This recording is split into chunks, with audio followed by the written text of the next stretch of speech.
नमस्कार दोस्तों। आज आपके लिए लेके हैं विजय व्यक्तित्व पार्ट नंबर 4, उत्साह का चमत्कार। 2500 साल पहले की बात है। विश्व विजय का स्वप्न संजोए ग्रीक राजकुमार सिकंदर एक युद्ध में भीषण संग्राम के पश्चात विजय प्राप्त करने को लास्कोवी दरकिनार कर विश्राम की चाह लिए नवविजित प्रदेश की एक पहाड़ी के ऊपर बने एक महल में बस सोने ही जा रहा था। घुटने तक के ऊंचे ऊंचे जूते उतारे जा रहे थे। उसके थके पाँव से आंखें अध खुली सी थी। ठीक उसी समय सिकंदर के सेनापति ने रात्रि के नीरव अंधकार को चीरते हुए हाथ में एक छोटी सी मशाल लिए सिकंदर के विश्राम कक्ष में तेजी से प्रवेश किया। सेनापति ने कहा, क्षमा करें महामहिम, आपके विश्राम में व्यवधान डाल रहा हूँ, किंतु मेरा कर्तव्य है आपको ये सूचित करना कि जिस घाटी पर आप विश्राम कर रहे हैं ठीक उसी तलहटी में इस क्षेत्र का समृद्ध नगर है। महामहिम, यदि आपको अवसर मिले तो क्या आप उस नगर पर विजय प्राप्त करना चाहोगे? सिकंदर इस अप्रत्याशित विधान से कुछ क्षण के लिए चकित अवश्य हुआ, किंतु सेनापति के वाक्य समाप्त होने से पूर्व ही अपने बिस्तर से उठ बैठा। क्रोध एवं आवेश से मिश्रित उसकी वाणी ने सारे वातावरण को गुंजायमान कर दिया। सेनापति सिकंदर अवसरों की प्रतीक्षा नहीं करता, उनका निर्माण करता है। आपकी सूचना के लिए धन्यवाद। जाइए, तैयार कीजिए सेना को, हम अभी रात्रि में ही विजय हेतु कूच करें। आप कुछ क्षणों में सिकंदर अपनी सैनिक वेशभूषा में तैयार था। नंगे तलवार लिए अपनी जोशीले सेना का नेतृत्व उस रात्रि को सिकंदर ने स्वयं किया। युद्ध भीषण था, किंतु 18 घंटे के अंदर ही वह सुसंपन्न नगर सिकंदर के अधिकार में आ गया। युद्ध जीतना तो सिकंदर का अभ्यास सा हो चला था। अंत इस युद्ध में विजय अर्जित करना कोई आश्चर्यजनक घटना नहीं थी, किंतु एक प्रश्न अवश्य उठता है कि बुरी तरह थकान से पीड़ित सिकंदर एक नए अभियान के लिए किस प्रकार तत्पर हो गया। कहाँ गई उसकी थकान, कहाँ गई उसकी विश्राम की प्रबल इच्छा? सच पूछा जाए तो उसके उत्साह का ही चमत्कार था, जिसके समक्ष मानसिक अथवा शारीरिक थकान लुप्त हो गई। उत्साह की ऊर्जा इतनी प्रबल होती है कि वह एक साधारण व्यक्ति को असाधारण बनाने की योग्यता रखती है। उत्साही व्यक्ति में एक अद्भुत ऊर्जा का प्रवेश हो जाता है। अंग्रेजी का शब्द है एंथुजियम, लैटिन के दो शब्द एन तथा थियोज से मिलकर बना है, जिनका सम्मिलित रूप से दो अर्थ है, आप में ईश्वर का तथा ईश्वर में आप हैं। न कि कुछ विचित्र अर्थ, किंतु यह दोनों अर्थ पारस्परिक रूप से जुड़े हुए हैं। उत्साही व्यक्ति में ईश्वर का वास होता है तथा ईश्वर के विराट अस्तित्व का उत्साही व्यक्ति अंग बन जाता है। तत्व अर्थ एक ही है। उत्साही व्यक्ति में आश्चर्यजनक व्यक्ति होती है। इमर्सन कानन, प्रसिद्ध अमेरिकी दार्शनिक एवं साहित्यकार रेल्फ वॉल्डो इमर्सन अध्यम उत्साह का प्रतीक था। हर वस्तु में आनंद खोजने वाला इमर्सन प्रतिदिन उठकर उमंग व उल्लास के भाव में ईश्वर का धन्यवाद दिया करता था। हे ईश्वर, तेरा लाख लाख धन्यवाद, तूने एक नए दिन के रूप में एक उपहार दिए। आज मैं सूर्य, चंद्रमा, समीर, आकाश, पुष्प, पल्लव, विहंग, बालक, वृद्ध, युवा सबकी संगत में आनंद ही आनंद प्राप्त करूंगा। तेरे इस उपहार का मैं पूरा लाभ उठाऊंगा। इस पर मैं तेरे प्रति कृतज्ञ हूँ। उमंग, उत्साह एवं आनंद की थकान के साथ इमर्सन का जीवन गतिमान रहता है। हर वस्तु में सौंदर्य देखने का आदि इमर्सन अपने आसपास के वातावरण को प्रफुल्लित कर देता है। एक बार एक व्यक्ति ने इमर्सन से उसकी आयु पूछी। उस समय इमर्सन की आयु 60 वर्ष थी। इमर्सन महोदय, आपकी आयु क्या है? यही कोई 360 वर्ष? क्या कह रहे हो आप तो केवल 60 वर्ष के लगते हो। सो तो है, इमर्सन ने उत्तर दिया, किंतु मैंने अपने जीवन में पिछले 60 वर्षों में इतना आनंद पाया कि जितना लोग सामान्यतः 6 जीवन में प्राप्त कर पाते। अंत आनंद की मात्रा के आधार पर मेरी आयु 360 वर्ष है। यह था इमर्सन के जीवन के प्रति उत्साह का चमत्कार। फ्रैंक बेजर, अमेरिका में जीवन बीमा की बिक्री के क्षेत्र में स्वार्थी ख्याति प्राप्त करता हुए फ्रैंक बेजर अपने व्यावसायिक और आरंभिक काल में वे असफल हो चुके थे तथा अपनी कंपनी का इस्तीफा सौंपने का संकल्प कर वे एक दिन कंपनी कार्यालय पहुंच गए। प्रबंधक महोदय अपने कार्यालय में कुछ विक्रेताओं की बैठक को संबोधित कर रहे थे। बेजर प्रबंधक महोदय के कक्ष के बाहर प्रतीक्षा करने लगे।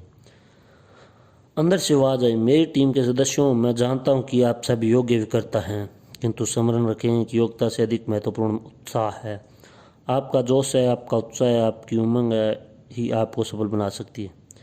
बेजर के कानों में प्रबंधक महोदय के शब्द गूंजने लगे। उन्होंने अपना इस्तीफा फाड़ दिया तथा लौट गए अपने घर। दूसरे दिन से बेजर ने अपने काम जबरदस्त उत्साह से करना आरंभ किया। ग्राहक उनके उत्साह से प्रभावित होने लगे। जीवन बीमा की पॉलिसियां उनके हाथों तेजी से बिकने लगी। धीरे धीरे बेजर श्रेष्ठता की बुलंदियां छूने लगा तथा कुछ ही वर्षों में वे अमेरिकी विमान जगत के सितारे बन गए। बेजर ने अपने संस्मरण पर आधारित एक पुस्तक लिखी जिसका नाम है किस प्रकार मैंने बिक्री में अपनी असफलता को सफलता में बदल डाला। पुस्तक का पहला अध्याय उत्साह बनो। उत्साह का हमारा उत्साह से प्रफुल्लता उत्पन्न होती है तथा इस प्रफुल्लता से वातावरण आनंदमयी बनता है। उत्साह से ऊर्जा बनती है जो हमारे हाव भाव तथा बातचीत में जान डालती है। उत्साह से आत्मविश्वास पैदा होता है जो हमें हिम्मत बनाता है। उत्साह से विचारों में नवीनता उत्पन्न होती है तथा अधिक सृजनात्मक बनती है। शरीर, मस्तिष्क तथा मन सभी के लिए उत्साह संजीवनी की तरह कार्य करता है। उत्साही जीवन जीने के लिए छोटी छोटी बातों पर गौर करना जरूरी है। आइए देखें छोटी छोटी बातें क्या है। प्रातःकाल उठे तो नए संकल्पों के साथ उठे। अपने मन को संदेश दें कि आज का दिवस आपके लिए उमंग का दिवस होगा। उठने पर सभी परिजनों से मुस्कुराकर गुड मॉर्निंग का अभिवादन करें।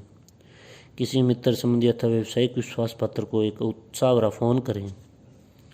जरूरी कामों की प्राथमिकता अनुसार सूची बनाएं। घूमने जाएं अथवा व्यायाम करें तो लय के साथ। संगीत पर तरीके गुनगुनाएं। ऑफिस में सबसे जोश से मिलें, बातें करें व मीटिंग में भाग लें। कुछ नया ज्ञान रोज उत्साह से प्राप्त करें। अपनी योजनाओं, वस्तुओं अथवा सेवाओं को दूसरों के सामने उत्साह से खुलासा करें। दूसरों के विचारों की प्रशंसा दिल से करें। उल्लासमय वातावरण बनाएं। चेहरे पर निरंतर मुस्कुराहट रखें। ढीले ढाले व उदास न रहें। पहनावा भी ऐसा हो कि आपको आंतरिक प्रसन्नता दे। नए काम का शौक से लें। असफलता से न डरें। काम बिगड़े भी जाए तो फिर उत्साह से आरंभ करें। आशा विश्वास की बात करें। मस्त रहना सीखें। बच्चों जैसा बने, सहज सरल जोशीला बने, तेजी से चलें। आकाश की ओर देखें, पक्षी कितने उत्साह से उड़ रहे हैं। नीचे देखें धरती की ओर, फूल किस स्नेह से खिल रहे हैं। आप भी उड़िए, आप भी मुस्कुराइए। उत्साह ही जीवन की गति देता है। आज का दूसरा चैप्टर है विराट स्वप्न की विराट शक्ति। एक अमेरिकी किसान के बेटे हेनरी फोर्ड ने 1893 में 30 वर्ष की आयु में पेट्रोल से चलने वाली बग्गी का आविष्कार किया। चकित करने वाली इस उपलब्धि से वह संतुष्ट नहीं था। उसका स्वप्न विराट था। मैं एक ऐसी मोटर कार बनाऊंगा जो इतनी कम कीमत की हो कि एक साधारण हस्ती वाला व्यक्ति भी उसे खरीद सके। आज से 12 दशक वर्ष पूर्व यह एक अद्भुत स्वप्न था, किंतु फोर्ड अपने लक्ष्य पर डटा रहा। 1903 में डेट्रॉयट में उसने फोर्ड मोटर कंपनी की स्थापना की तथा 1907 में विश्व की सबसे विशाल कार फैक्ट्री को योजना बनाई। फोर्ड के सपना विराट था तथा इन सपनों से उत्साह दिया, ऊर्जा दी, सफलता दी। जो फोर्ड ने कारों के बारे में सोचा, बिल गेट्स ने कंप्यूटर के बारे में विचार किया। गेट्स जिसका जन्म 1955 में हुआ, आज विश्व का सर्वाधिक धनाढ्य व्यक्ति है। उसकी व्यवस्था में एक स्वप्न था। वह चाहता था कि एक ऐसी परिचालना व्यवस्था का आविष्कार करें जो विश्व के प्रत्येक पर्सनल कंप्यूटर के लिए उपयोगी हो। वह कंप्यूटर हार्डवेयर का महत्व समझता था, किंतु उसकी कल्पना थी कि क्रांति तो सॉफ्टवेयर से ही आ सकती है। और आज माइक्रोसॉफ्ट कंपनी का विंडोज प्रोग्राम लगभग सभी पर्सनल कंप्यूटर के उत्पादकों की पहली पसंद है। क्या है फोर्ड व गेट्स में समानता? फोर्ड व गेट्स में दोनों में स्वप्न देखना सीखना विशाल, व्यापक, विराट तथा उन्हें पूरा करने के लिए दोनों ने अपने जीवन को सार्थक ढंग से समर्पित कर दिया था। विराट स्वप्नों का चमत्कार। विलियम शेक्सपियर ने लिखा था, कल्पना करो तुम क्या गुण अपने आप में उतारना चाहते हो। करते जाओ कल्पना तथा तुम पाओगे कि तुम्हारे जीवन में एक चमत्कार घट जाएगा तथा आकांक्षाओं पूर्ण होगी। नॉर्मन सेंट पीले की जबरदस्त राय है कि ऊंचे लक्ष्य रखो तथा तुम पाओगे कि प्रकांड शक्तियाँ तुम्हारी अनुगामिनी बन जाएगी। जीवन में कुछ लक्ष्य दीर्घकालीन होते हैं तथा कुछ लघुकालीन। दीर्घकालीन लक्ष्य हमारी प्रबल इच्छाओं की अभिव्यक्ति करते हैं। इस जीवन में हम बनना क्या चाहते हैं? एक उत्कृष्ट कलाकार, एक महान साहित्यकार, एक प्रभावी अध्यापक, एक पत्रकार, एक शक्तिशाली वक्ता, एक सफल उद्योगपति, एक श्रेष्ठ प्रबंधक, एक कुशल इंजीनियर, एक मेधावी डॉक्टर, एक दक्ष गृहिणी, एक सम्मानीय विद्वान।